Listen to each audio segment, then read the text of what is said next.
Bonjour à tous. Vous savez, la vie peut parfois donner l'impression d'échapper à tout contrôle. Que ce soit à cause d'un emploi perdu, d'une relation brisée ou simplement du rythme effréné du quotidien, nous avons tous traversé ces moments où tout semble s'effondrer. Il est parfaitement normal de se sentir impuissant et dépassé dans ces situations. Mais vous savez quoi? Il existe un moyen non seulement d'y survivre, mais aussi d'en ressortir plus fort. Laissez-moi vous parler de Sénèque, un philosophe de l'Antiquité qui avait tout compris.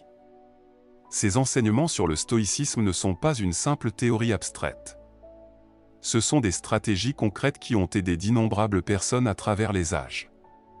Écoutez bien, car à la fin de notre discussion, vous aurez tous les outils nécessaires pour développer votre force mentale et reprendre le contrôle de vos émotions et de vos réactions.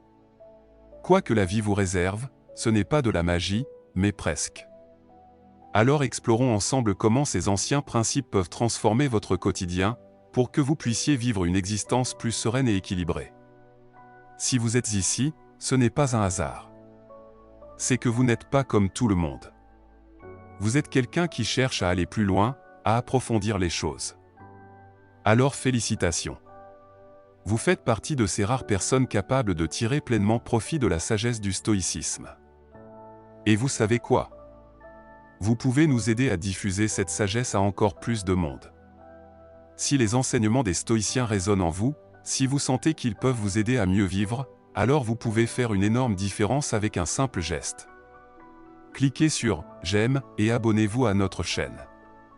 Cela peut paraître anodin, mais c'est en réalité essentiel. Votre soutien compte énormément pour nous, car il nous permet de continuer à partager ces enseignements précieux avec tous ceux qui en ont besoin. Merci d'être là, merci de nous écouter, et bienvenue dans notre communauté de chercheurs de sagesse. Ensemble, nous allons apprendre à danser sous la pluie et à trouver la joie et le sens dans chaque moment de notre vie. Être partout, c'est n'être nulle part. Cette phrase résume un principe fondamental souvent oublié dans notre course effrénée vers le « toujours plus ». L'idée de se concentrer sur une seule chose à la fois, au cœur de la philosophie stoïcienne, peut transformer notre façon d'aborder le quotidien. Dans un monde qui glorifie le mythe du multitâche, il faut savoir s'arrêter et remettre cette habitude en question. Car en essayant de tout faire en même temps, on disperse notre attention, ce qui mène à plus d'erreurs et à un travail de moindre qualité. Marc Aurèle, autre grand philosophe stoïcien, insistait sur ce point. Il recommandait de se consacrer pleinement à ce qu'on a devant soi, avec sérieux et authenticité, en écartant toute distraction. Mais attention! Cette concentration ne vise pas seulement à accroître la productivité. Elle sert avant tout à cultiver un état d'esprit qui valorise la profondeur plutôt que la dispersion. En se plongeant totalement dans une tâche, qu'il s'agisse du travail, d'un projet personnel ou d'une simple conversation, on ressent un véritable sentiment d'accomplissement et de satisfaction. Platon dirait sans doute que cette attention totale nous permet d'atteindre une forme supérieure de beauté et de vérité dans nos actions. En donnant le meilleur de nous-mêmes, nous créons quelque chose qui résonne avec les idéaux du bien et de l'excellence. Et puis, il y a les bienfaits psychologiques de cette pratique.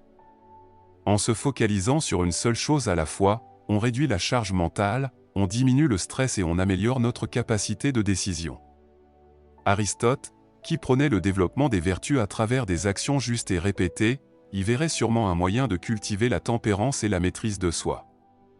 En s'exerçant régulièrement à cette discipline, on renforce peu à peu notre contrôle intérieur et notre capacité à agir avec mesure. Prenons un exemple concret. Imaginez que vous ayez un dossier important à finaliser au travail. Plutôt que d'essayer de gérer vos mails, vos appels et vos réunions en même temps, mettez tout de côté pendant quelques heures et concentrez-vous uniquement sur ce dossier. Éteignez votre téléphone, fermez votre boîte mail, prévenez vos collègues que vous n'êtes pas disponible. Puis plongez-vous totalement dans votre tâche, sans distraction. Vous verrez, c'est presque magique. Non seulement vous terminerez votre travail en un temps record, mais vous en tirerez une vraie satisfaction. Vous aurez l'impression d'avoir accompli quelque chose de concret, d'avoir exploité tout votre potentiel durant ce moment. Et ce principe va bien au-delà du travail. Appliquez-le à vos loisirs, à vos relations, à vos projets personnels. Quand vous passez du temps avec vos proches, soyez vraiment présent, sans jeter un œil distrait à votre téléphone.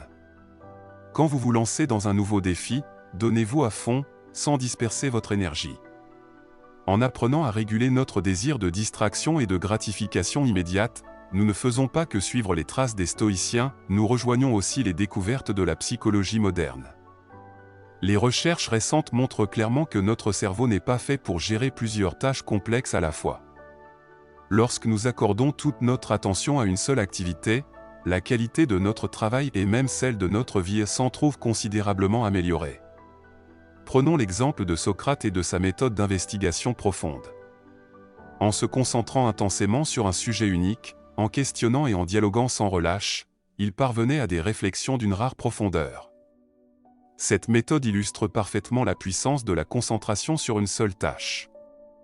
En rejetant le chaos du multitâche moderne pour adopter une attitude plus consciente et déterminée, nous devenons non seulement plus productifs, mais aussi plus réfléchis, plus calmes et plus équilibrés.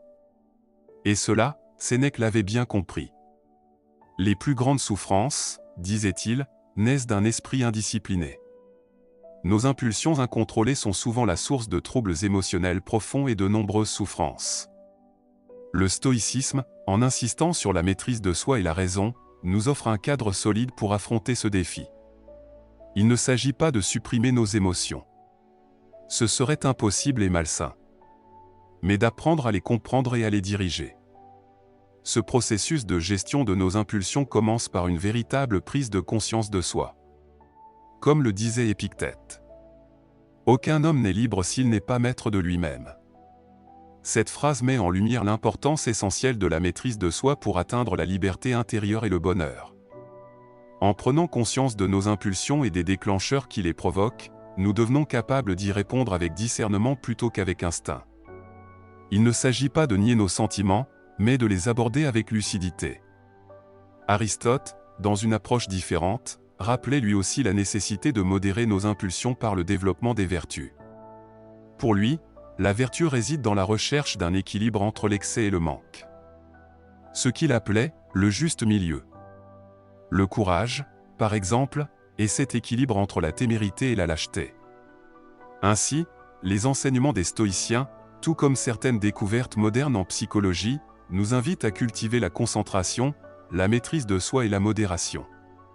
En suivant ce chemin, nous pouvons espérer non seulement améliorer nos performances et notre efficacité, mais aussi atteindre un bien-être plus profond et une véritable liberté intérieure. C'est une voie exigeante, qui demande de la pratique et de la persévérance, mais les récompenses sont immenses pour ceux qui s'y engagent sincèrement. En appliquant les principes du stoïcisme à la gestion de nos impulsions, nous cherchons à trouver un équilibre entre la réaction instinctive et l'inaction totale. L'objectif est donc de cultiver des réponses réfléchies et conscientes, qui reflètent le meilleur de nous-mêmes. Et pour y parvenir, il est essentiel de développer une pensée rationnelle jusqu'à en faire une habitude. Marc Aurèle, dans ses célèbres méditations, ne cessait de rappeler l'importance d'aligner nos pensées sur des principes rationnels et vertueux. Il nous enseigne que nous avons toujours le contrôle de notre esprit, et que rien d'extérieur ne peut nous en priver. En prenant pleinement conscience de cette vérité, nous trouvons la force de concentrer notre attention sur nos réponses intérieures plutôt que sur les provocations extérieures. C'est ainsi que nous apprenons à dompter nos impulsions. Pour dire les choses simplement, le but est d'apprendre à réfléchir avant d'agir. Cela paraît évident, mais dans le tumulte du quotidien, nous l'oublions facilement. Nous savons tous que prendre un instant pour respirer avant de répondre est bénéfique, mais sous le coup de la colère ou du stress, nous réagissons souvent sans réfléchir. Cela est particulièrement vrai dans nos foyers, là où nous nous sentons à l'aise et moins attentifs à la manière dont nous exprimons nos émotions. Les bienfaits de ce court moment de recul sont pourtant immenses. Il permet de mieux contrôler la situation, de limiter les conflits et d'éviter les regrets. En s'exerçant à respirer ou à réfléchir avant de répondre, on renforce peu à peu notre capacité à gérer nos impulsions. Ceux qui négligent cet exercice perdent beaucoup, car ils risquent de dire ou de faire des choses qu'ils regretteront plus tard, abîmant parfois des relations précieuses. En intégrant cette simple pratique dans notre quotidien, nous améliorons à la fois notre bien-être intérieur et la qualité de nos interactions avec les autres. Lorsque nous prenons le temps d'examiner nos réactions émotionnelles à la lumière de principes philosophiques, nos décisions cessent d'être dictées par des émotions passagères. Elles deviennent le fruit d'une réflexion plus profonde, plus alignée sur nos valeurs. Cette façon d'agir nous rend plus solides mentalement et nous aide à vivre en cohérence avec ce qui compte vraiment pour nous. C'est une vie faite de décisions calmes, réfléchies, et non de réactions impulsives. L'approche stoïcienne pour dominer nos impulsions consiste à entretenir une sorte de dialogue intérieur permanent, dans lequel nous remettons en question nos réactions spontanées.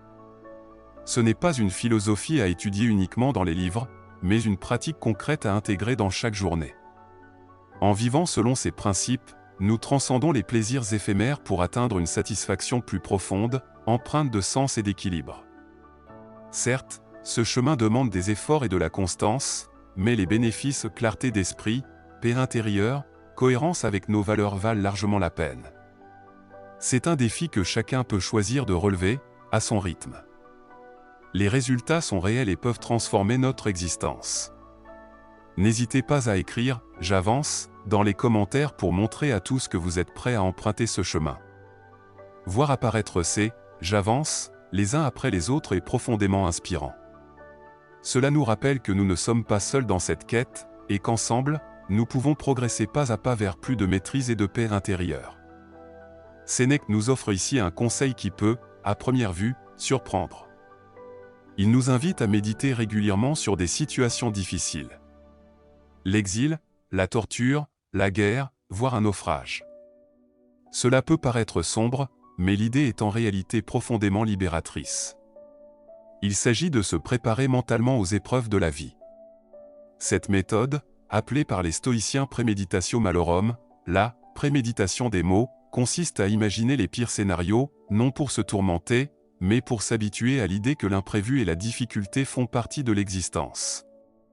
Ainsi, si un jour nous y sommes confrontés, nous serons moins bouleversés et plus aptes à garder notre calme. C'est un entraînement mental qui fortifie l'esprit et lui apprend à demeurer stable au cœur de la tempête. Mais attention! Il ne s'agit pas de vivre dans la peur ou l'anxiété permanente, à guetter les catastrophes. L'objectif est d'être lucide, pas pessimiste. Par exemple, si vous craignez de perdre votre emploi, au lieu de céder à la panique, vous pouvez anticiper, mettre votre CV à jour, apprendre de nouvelles compétences, explorer d'autres pistes professionnelles. De cette façon, si le pire devait arriver, vous seriez prêt, moins pris au dépourvu, plus solide intérieurement. Cette attitude s'applique à tous les aspects de la vie. Les problèmes d'argent, les ruptures, la perte d'un être cher. En vous préparant à ces éventualités, vous ne vous endurcissez pas, vous développez une résilience naturelle. Vous apprenez à encaisser les coups sans vous effondrer, à rebondir plus vite, à rester maître de vous-même. C'est là tout le génie de cette pratique. Elle peut sembler étrange au départ, mais elle nous aide à apprécier davantage ce que nous avons, à relativiser nos tracas et à devenir plus forts face aux aléas de la vie. C'est une sagesse ancienne, mais toujours d'une actualité brûlante dans notre monde plein d'incertitudes. En vérité, Sénèque nous offre ici une clé précieuse. En nous préparant mentalement à la difficulté, nous ne devenons pas défaitistes, mais invincibles. Nous forgeons peu à peu une armure intérieure, une solidité que rien ne peut ébranler. Chaque défi devient alors une occasion de grandir, de se renforcer, de mieux se connaître. Comme il le disait lui-même. Les épreuves fortifient l'esprit, comme l'exercice fortifie le corps. Les stoïciens nous encouragent à accepter volontairement un certain degré d'inconfort non pour se punir, mais pour s'entraîner. C'est comme un athlète qui s'exerce dans la difficulté pour être prêt le jour de la compétition. En repoussant ses limites dans un cadre maîtrisé, il devient plus endurant face à la vraie pression. De la même manière, chaque fois que nous affrontons volontairement une situation exigeante, un projet difficile, une prise de parole en public, un changement de vie, nous renforçons notre mental. Sortir de sa zone de confort n'est pas seulement un test, c'est une expansion. Ce qui nous semblait impossible hier devient normal demain. Si parler en public vous terrifie, en vous y confrontant régulièrement, cette peur se transforme peu à peu en aisance. Ce n'est pas une question de rechercher la souffrance, mais de comprendre que toute croissance passe par un certain effort. Les stoïciens nous apprennent que progresser, c'est accepter un peu d'inconfort pour atteindre un état plus élevé de maîtrise et de sérénité. Dans un monde obsédé par la facilité, choisir le chemin exigeant peut sembler étrange, mais c'est justement ce qui distingue ceux qui évoluent de ceux qui stagnent. Être à l'aise ne signifie pas éviter les difficultés, mais savoir les affronter sans perdre son équilibre. Et c'est là qu'un paradoxe magnifique apparaît. Plus on apprend à gérer les moments difficiles, plus on savoure les instants heureux. La gratitude devient naturelle, la tranquillité s'installe. Le stoïcisme ne promet pas une vie sans tempête, mais il nous apprend à naviguer dessus avec grâce et force. Parmi les nombreux enseignements de cette philosophie, il en est un autre d'une importance capitale. La réserve du jugement. Les stoïciens nous rappellent qu'il ne faut jamais réagir dans la précipitation. Avant de juger un événement, il faut lui laisser le temps de se dévoiler. Imaginez que vous rentriez chez vous et trouviez la cuisine dans un désordre total. Votre première impulsion serait peut-être la colère. Mais en appliquant la réserve du jugement, vous prenez une pause. Peut-être que votre colocataire a eu une urgence, ou simplement une journée épuisante. En laissant à la raison le temps de s'exprimer, vous évitez une dispute inutile et vous favorisez un climat plus apaisé. Cette simple habitude change tout. Elle vous aide à rester calme, à comprendre avant de condamner, à répondre au lieu de réagir. Cultiver cette réserve du jugement, c'est apprendre à vivre en accord avec soi-même. C'est choisir la sagesse plutôt que l'impulsion, la maîtrise plutôt que le chaos. Et c'est, comme le disait Sénèque, le premier pas vers la véritable liberté intérieure. Il nous enseigne à prendre du recul et à observer les choses sous un autre angle, surtout lorsqu'on est pris dans le tourbillon du quotidien. Sénèque nous invite à réfléchir à la nature éphémère de nos problèmes. Cette idée n'est pas là pour nous décourager, mais pour nous rappeler d'apprécier les moments présents et de concentrer notre énergie sur ce qui compte vraiment. Il souligne aussi l'importance de rester fidèle à ce que nous estimons juste et bon. Quand on prend le temps de réfléchir à nos valeurs comme la bienveillance ou le courage et qu'on s'efforce de vivre en accord avec elles, on devient moins vulnérable aux perturbations extérieures. Cela nous aide à prendre des décisions plus sages et à rester stables, même lorsque les choses ne se passent pas comme prévu. Mettre ces principes en pratique dans notre quotidien peut nous rendre plus résilients et plus clairs dans nos intentions. Cela change notre rapport aux défis. Au lieu de les craindre, on les perçoit comme des occasions de grandir. En fin de compte, suivre les conseils de Sénèque peut enrichir notre expérience de la vie, nous donnant la force de surmonter les obstacles et de trouver du sens même dans la difficulté. Sénèque nous offre une précieuse lumière pour mieux naviguer dans notre quotidien. Il nous rappelle que, même si nous ne pouvons pas toujours contrôler ce qui nous arrive, nous gardons toujours le pouvoir de choisir notre réaction. Plutôt que de laisser les circonstances extérieures dicter notre bonheur et notre stabilité, il nous invite à puiser en nous une force tranquille. Imaginez posséder un ancrage solide, un point fixe auquel vous raccrochez, peu importe les tempêtes autour. En cultivant cette résilience intérieure, on devient moins dépendant des aléas de la vie et plus capable de garder son équilibre, quelles que soient les épreuves. Sénèque conseille d'exercer l'introspection pour renforcer cette autosuffisance. Il avait pour habitude de réfléchir chaque soir à ses actions et à ses réactions, une pratique précieuse pour apprendre à se connaître. Nos forces, nos faiblesses, nos véritables motivations. Cet examen de conscience quotidien nous aide à repérer les comportements qui nous freinent et à agir pour les transformer. Même si cet exercice peut être inconfortable, il est essentiel à notre croissance personnelle. En affrontant nos peurs et en reconnaissant nos erreurs, nous révélons une force et une sagesse insoupçonnées déjà présentes en nous. Sénèque nous rappelle aussi l'importance de vivre avec intention et clarté. Dans un monde plein de distractions et de sollicitations, il est facile de se laisser emporter par l'urgence du moment. Mais lorsque nous prenons le temps de réfléchir à nos valeurs et à nos priorités, nous commençons à construire une vie qui nous ressemble vraiment. Nous faisons alors des choix conscients sur la façon d'utiliser nos ressources les plus précieuses. Le temps, l'énergie, l'attention, pour nourrir ce qui nous apporte du sens et de la satisfaction. Cette approche intentionnelle de la vie ne garantit pas l'absence d'obstacles, mais elle nous offre une direction claire et un sentiment de maîtrise. Avec une boussole morale solide et un engagement envers notre développement, nous pouvons traverser les complexités de l'existence avec calme et intégrité. Pour rendre cela encore plus concret, imaginez que Sénèque vous dise « Ne vous laissez pas emporter par le courant ». Prenez les rames, fixez votre cap et avancez avec détermination vers vos objectifs. Que chaque coup de rame soit guidé par vos valeurs et vos aspirations profondes. Voilà une belle manière de résumer sa pensée. Vivez chaque jour de façon à vous rapprocher un peu plus de la personne que vous souhaitez devenir. Les enseignements de Sénèque nous encouragent à prendre en main notre bien-être et notre évolution.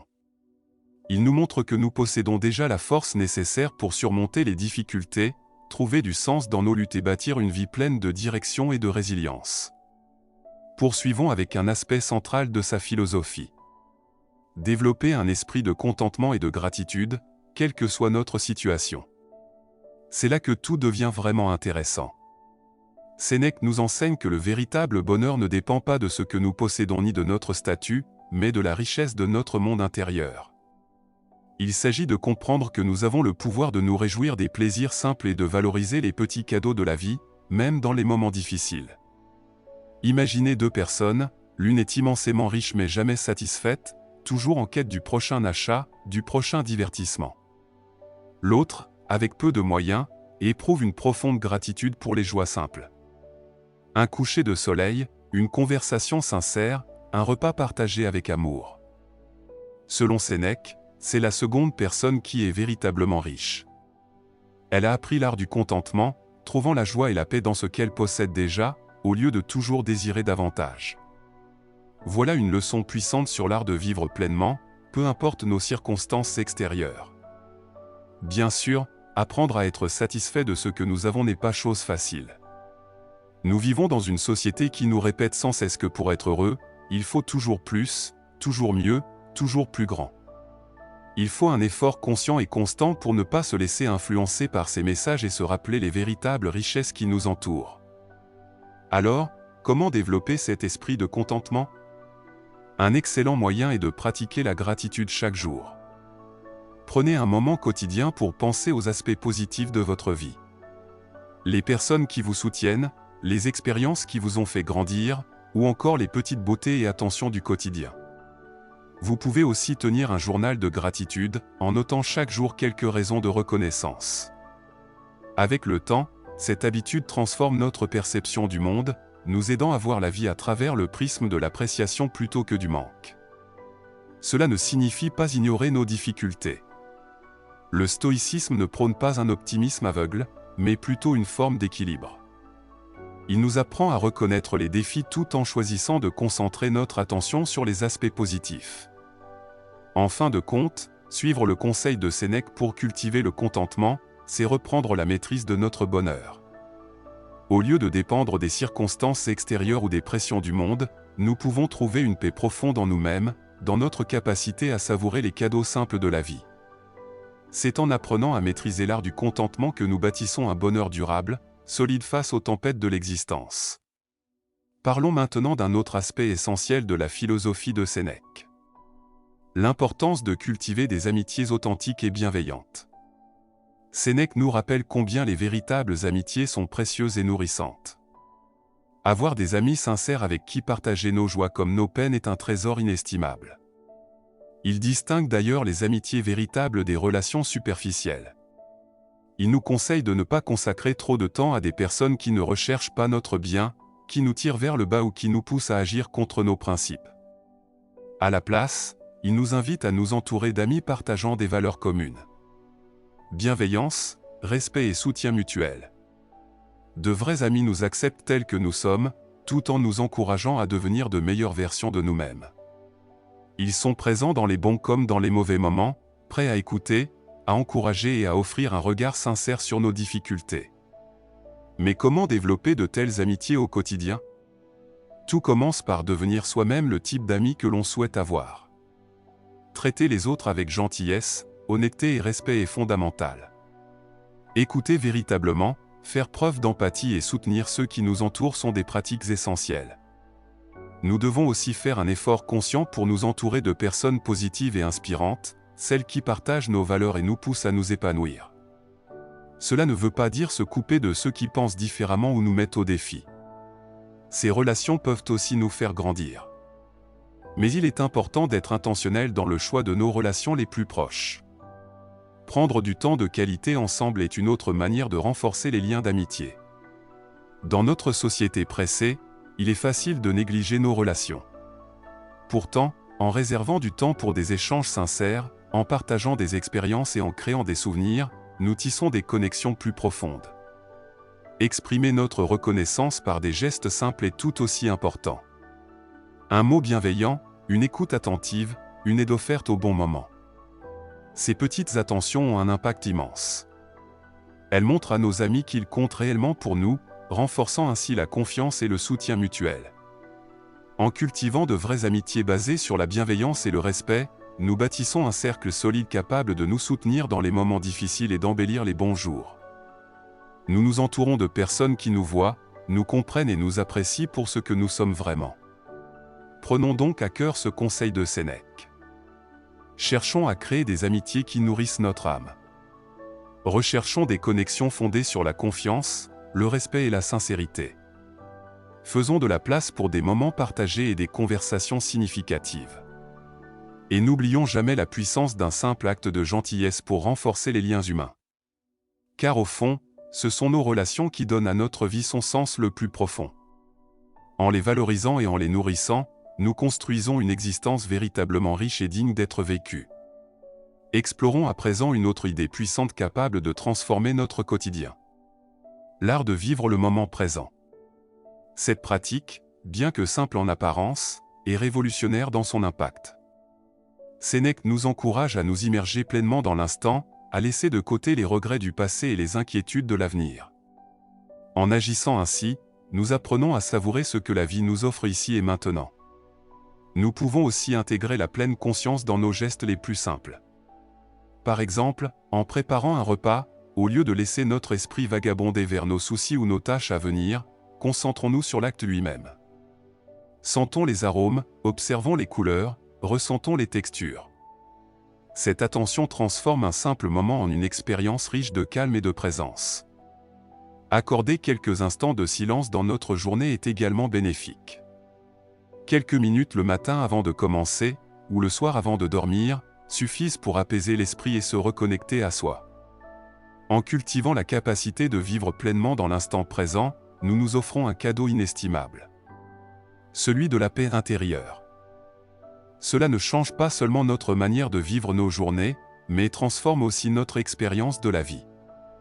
En nous engageant pleinement dans chaque instant, nous ouvrons la porte à une existence plus riche, plus satisfaisante, emplie de joie que nous aurions autrement laissé passer. Prenons donc à cœur cette leçon, et apprenons à savourer chaque moment. Que ce soit en dégustant un café le matin, en appréciant un instant de calme, ou même en affrontant une épreuve, chaque moment est une occasion de vivre pleinement, profondément et avec gratitude. En cultivant cette présence attentive, nous ne faisons pas que traverser la vie, nous l'honorons. Pour conclure, j'aimerais partager avec vous une citation puissante de Sénèque, qui, selon moi, résume l'essence même de sa philosophie. La vie, ce n'est pas d'attendre que les orages passent, c'est d'apprendre à danser sous la pluie. Cette phrase, simple mais profonde, nous rappelle que la vie est faite de défis et d'incertitudes. Il y aura toujours des moments difficiles, des orages capables d'ébranler notre paix intérieure.